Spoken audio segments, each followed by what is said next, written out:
Hello everyone, welcome to legal narrative. आज हम लोग आईबीपीएस एसओ लॉ ऑफिसर के मेंस एग्जामिनेशन में पूछे गए प्रीवियस ईयर क्वेश्चन पेपर को डिस्कस करेंगे। This is purely memory based और आप इन क्वेश्चंस को कहीं से भी मतलब जिन लोगों ने एग्ज़ाम दिया हो या जो भी आपके सीनियर ने अगर एग्जाम दिया हो या कोई किसी ने भी एग्जाम दिया हो उनको दिखा लेना। सब लगभग सेम चीज ही हमने फ्रेम करके इसमें डाल दी है। आपको क्या करना है, आपको आराम से इसको देखना है और ये इंश्योर करना है कि आप अपनी प्रिपरेशन इसी रास्ते पर लेकर के चलेंगे। ओके, मैं अपने जो पेड बैच के बच्चे हैं उनको मैं बता देना चाहता हूं कि इस क्वेश्चन पेपर को देख करके आपको पता चलेगा कि your preparation is on right track. और मैं इस बात की गारंटी लेता हूं कि मैं जितना क्लास में बता रहा हूं उतना अगर आप करते चले जाओगे पूरे बैच में तो कोई भी शक्ति इस धरती पर नहीं है जो आपका सिलेक्शन रोक सके। ओके, इसी नोट के साथ जल्दी जल्दी चलते हैं, शुरू करते हैं इस लेक्चर को स्टार्ट करने के लिए। ओके, पहला है कुल मिलाकर के कितने क्वेश्चन आते थे? 60 क्वेश्चन आते थे मेंस में। खाली लॉ पेपर पूछा जाता था। इस बार सिलेबस चेंज हुआ है, पैटर्न चेंज हुआ है। फिर भी जो वेटेज है लॉ का दैट इज डिसप्रोपोर्शनेट, बहुत ज्यादा वेटेज है। इसलिए लॉ इतना क्रिटिकल एस्पेक्ट हो जाता है अपने आईबीपीएस एसओ एग्जामिनेशन का कि हमको उसकी मास्टरी होना बहुत जरूरी है। ओके, तो पहला क्वेश्चन है the adjudicating authority under the FEMA act 1999 is appointed by, किसके द्वारा अपॉइंट किया जाता है? तो it is appointed by central government. ठीक है। The minimum number of designated partner required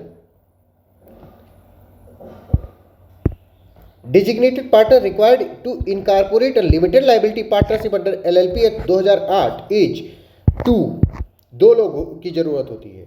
Under the Indian Evidence Act, before a document which has been sent to the other party can be used as secondary evidence in court, which of the following must be given? क्या देना बहुत जरूरी है? तो notice to the other party देना बहुत जरूरी है। Credit scoring refers to, credit scoring किसे कहते हैं? Credit scoring refers to a numerical value indicating a borrower's credit worthiness. Credit worthiness को determine करता है। Okay, as per the composition of IRDAI, the number of part time members is, कितने member होते हैं? Part time member कितने हो सकते हैं हम IRDAI में? तो IRDAI में पार्ट टाइम मेंबर्स हो सकते हैं 4। कितने? 4। ठीक है। RTGS real time gross settlement is best described as, कैसे उसको बेस्ट डिस्क्राइब करोगे? तो an instant one time fund transfer system settled in real time.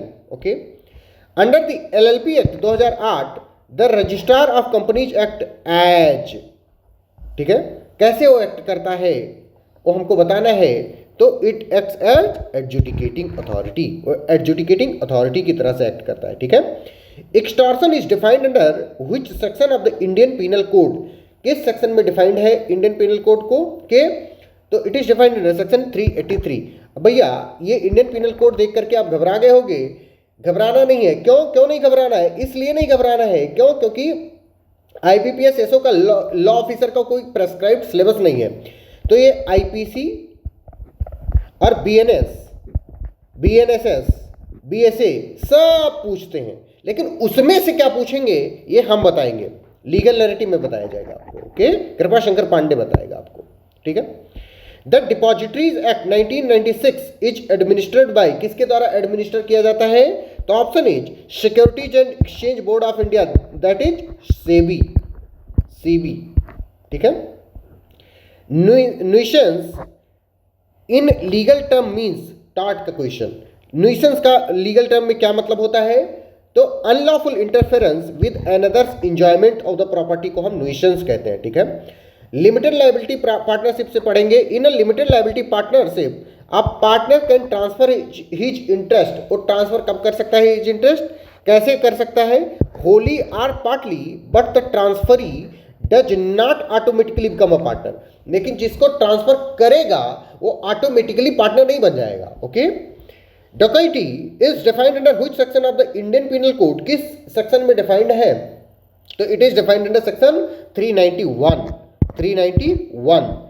अब financial contract primarily refers to a contract that, financial contract किसको कहते हैं, तो a credit financial obligation such as loans और सिक्योरिटीज, उसको हम फाइनेंशियल कॉन्ट्रैक्ट्स कहते हैं। ठीक है, आ रही बात समझ। A transaction which alters assets और liabilities outside India is known as, जो एसेट और लायबिलिटीज को चेंज करता है उसको हम क्या कहते हैं, कैपिटल अकाउंट कहते हैं, उसको हम कैपिटल अकाउंट कहते हैं। Okay, banking has been defined under which section of the banking regulation act 1949। Mansi बेटा, सुकृति बेटा, आप लोग समझ पा रहे हो, ठीक है, कि क्या क्या कैसे क्वेश्चन पूछे जा रहे हैं, डायरेक्ट क्वेश्चन। अब तो समझ में आ रहा होगा ना कि हमको कैसे प्रिपरेशन करना है। तो कौन से में दिया गया है, सेक्शन 5B में दिया गया है। Okay, all revenues received by the central government of India are credited to, कहां पे क्रेडिट किया जाता है, it is credited to consolidated fund of India. Okay, the primary function of credit companies includes, primary function credit companies का क्या होता है बाबू, तो granting loans, advances and credit facilities, वो क्रेडिट देती हैं लोगों को। ठीक है, क्रेडिट मतलब कर्जा देती हैं। Under depositories act a participant means, participant का क्या मतलब होता है, a SEBI registered agent of a depository, जिसको हम पार्टिसिपेंट कहते हैं। Okay, assignment of receivable and factoring transaction in India are governed by, किसके द्वारा ये फैक्टरिंग ट्रांजैक्शन गवर्न होता है, तो it is governed by factoring regulation act 2011। Okay, under the SARFAESI act 2002 the central registry of the security interest is maintained by, किसके द्वारा SARFAESI registry को govern किया जाता है, तो सरसाई एक्ट के द्वारा किया जाता है। ओके, किसके द्वारा किया जाता है, सरसाई एक्ट के द्वारा किया जाता है। Next question is, in SEBI and similar statutory bodies the term board of members refers to, board of members से क्या समझ में आता है, the governing body of the authority, उस स्टैट्यूटरी अथॉरिटी की गवर्निंग बॉडी को हम बोर्ड ऑफ मेंबर्स कहते हैं। Okay, the payment and settlement system in India are governed by, payment and settlement system in India किसके द्वारा गवर्न होता है, it is governed by payment and settlement system act 2007, payment and settlement system act 2007। ठीक है, as per the current RBI norms the minimum net owned fund required by non banking financial corporation is, और non banking financial companies is, कितना है उनके लिए minimum net owned fund कितना होना चाहिए, क्वेश्चन नंबर 23 में, तो 50 करोड़ होना चाहिए। कितना, 50 crore. The maximum period for completion of corporate insolvency resolution process under IBC excluding extension is, excluding extension कितना होना चाहिए, तो 180 दिन का होना चाहिए, 180 दिन। A person against whom a decree has been passed by a competent court is known as, जिसके खिलाफ डिक्री पास कर दी जाती है उसको हम क्या कहते हैं, उसको हम जजमेंट डेटर कहते हैं। क्या कहते हैं, जजमेंट डेटर कहते हैं। और जिसके फेवर में पास की जाती है उसको हम डिक्री होल्डर कहते हैं। Okay, waging or attempting to wage war against the government of India is punishable under, किस सेक्शन में पनिशेबल है इट इज ये, तो it is punishable under section 121 and 121 capital AIPC।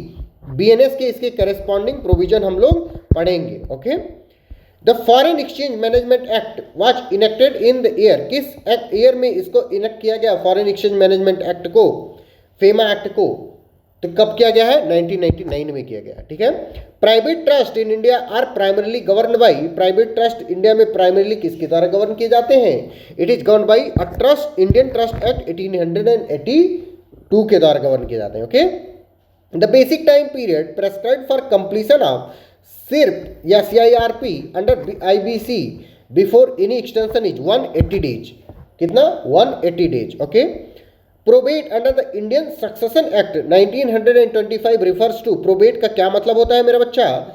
Probate means legal certification of validity of a will. Probate मतलब, probate किससे related होता है? Bill से रिलेटेड होता है। Okay, RBI can be wound up only by the order of. RBI को कैसे wound up किया जा सकता है, मतलब बंद किया जा सकता है आरबीआई को?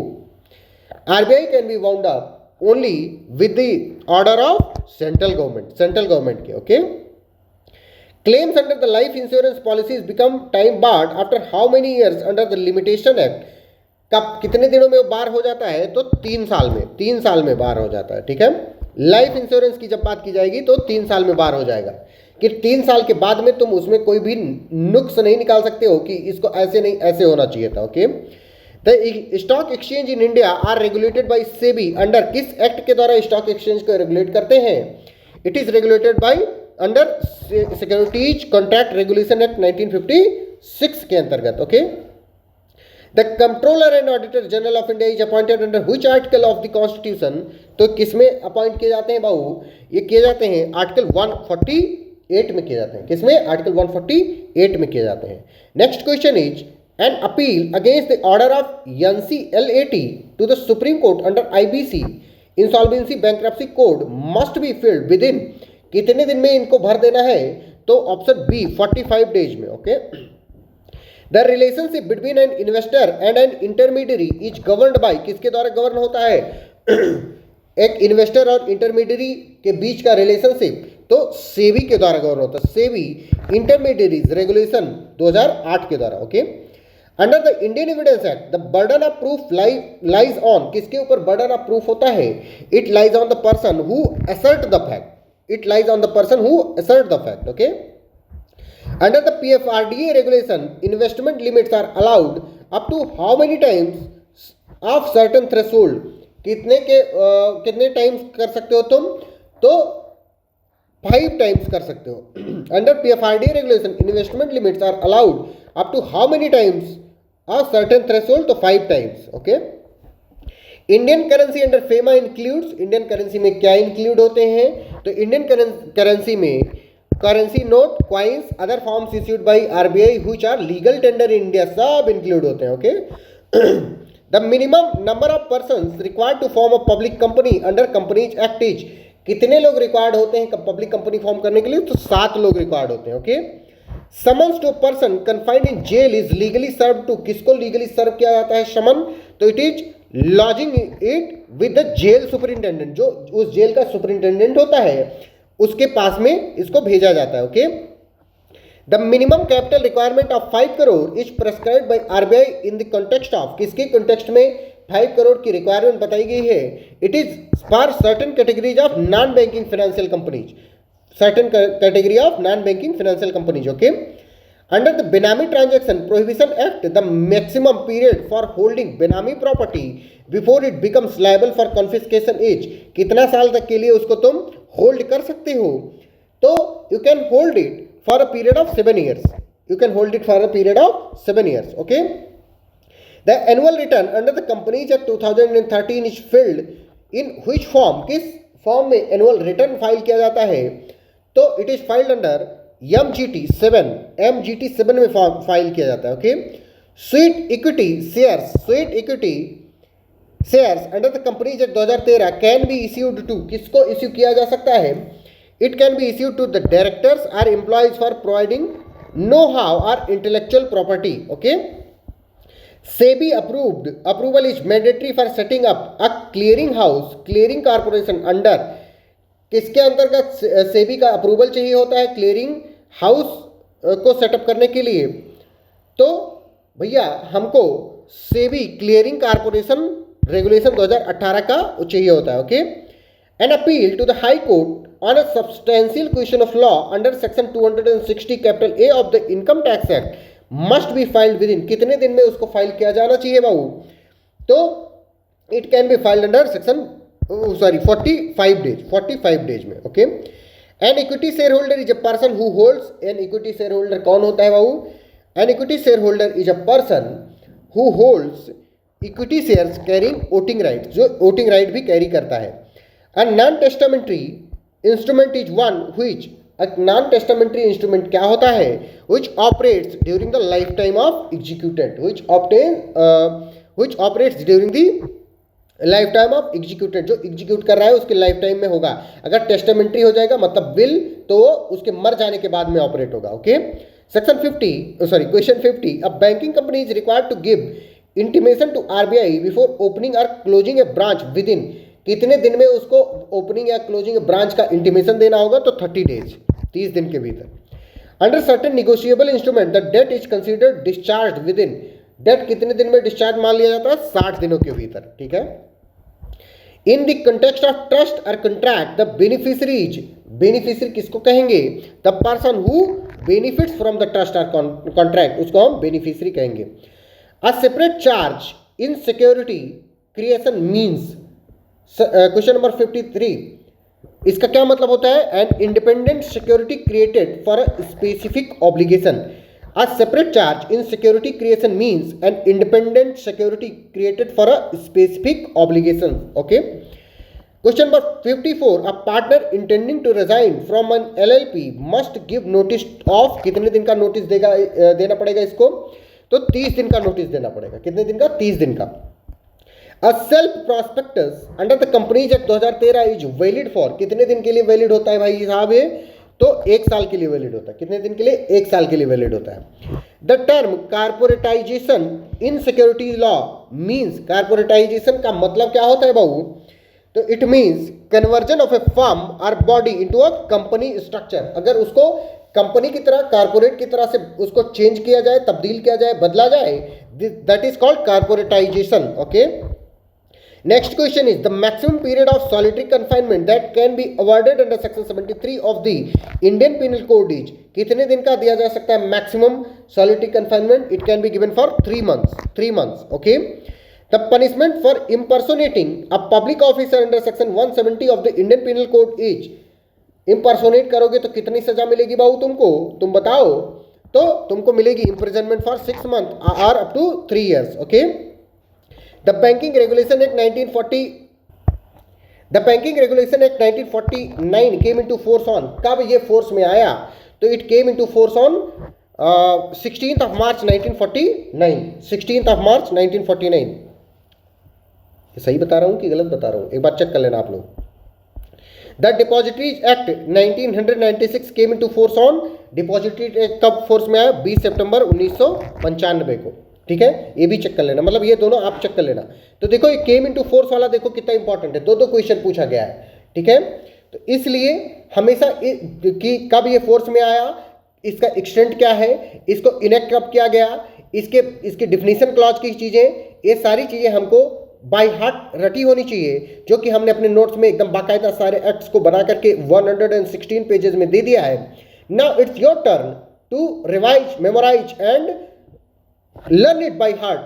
ठीक है, अगर आप में से जो बाहर के लोग देख रहे हैं इस वीडियो को, वो अगर लॉ ऑफिसर बनना चाहते हैं, एक्चुअल में सीरियस हैं कि उनकी नौकरी लग जाए, उनकी जॉब हो जाए दिसंबर तक, तो भैया क्या करो, आप चाहो तो बैच परचेज कर सकते हो। बैच का दाम सिर्फ 2999 रुपये है, जिसमें प्रीलिम्स और मेंस सब कुछ इंक्लूडेड है। क्या क्या मिलेगा आपको, कंप्लीट लॉ की प्रिपरेशन होगी, complete reasoning, complete general knowledge, English, unlimited वॉक होंगे, ready to use notes, precise strategy guidance, mentorship, complete coverage and prelims and mains सब कवर होगा। अनलिमिटेड टेस्ट होंगे, मेंटोरशिप सपोर्ट तो होगा ही होगा, 24 घंटे लीगल नैरेटिव का वैसे भी रहता है। आप ज्वाइन कैसे करोगे, इस वाले नंबर पर कांटेक्ट कर लो 9984848968, कृपा शंकर पांडे से डायरेक्ट बात हो जाएगी, यानी मुझसे। इस पर भी कर सकते हो, मेरे मित्र का नंबर है राजीव रंजन सिंह, उनसे भी बात करके वो तुमको रीडायरेक्ट कर देंगे मेरे पास, और मैं तुमको क्या कर दूंगा, बैच में ऐड कर दूंगा after making the payment of 2999 rupees inclusive of both prelims and mains. Okay, so अगर आप सच में सीरियस हो नौकरी पाने के लिए, क्योंकि इस बार बहुत ज़्यादा वैकेंसी है, 105 वैकेंसी है, 105, और ये हमेशा वैकेंसीज बढ़ जाया करती हैं, तो 150 मानो इसको। और 150 वैकेंसी में भैया अगर तुम थोड़ा सा भी मेहनत कर लिए तो तुम नौकरी पा जाओगे, और अगर तुम मेहनत नहीं करोगे, तुम सोचोगे अरे यार ये तो बहुत पैसा है, बहुत, भैया ये बहुत पैसा अगर ये है तो जो सैलरी है ये 80,000 90,000 रुपये देता है ये पर मंथ का, तो तुम उसको भूल जाओ, तुम उसको 3-4 साल बाद का, मतलब तुम्हारी अपॉर्चुनिटी कास्ट बहुत ज़्यादा हो जाएगी, तुम समझो। ठीक है, चलो bye bye, best of luck.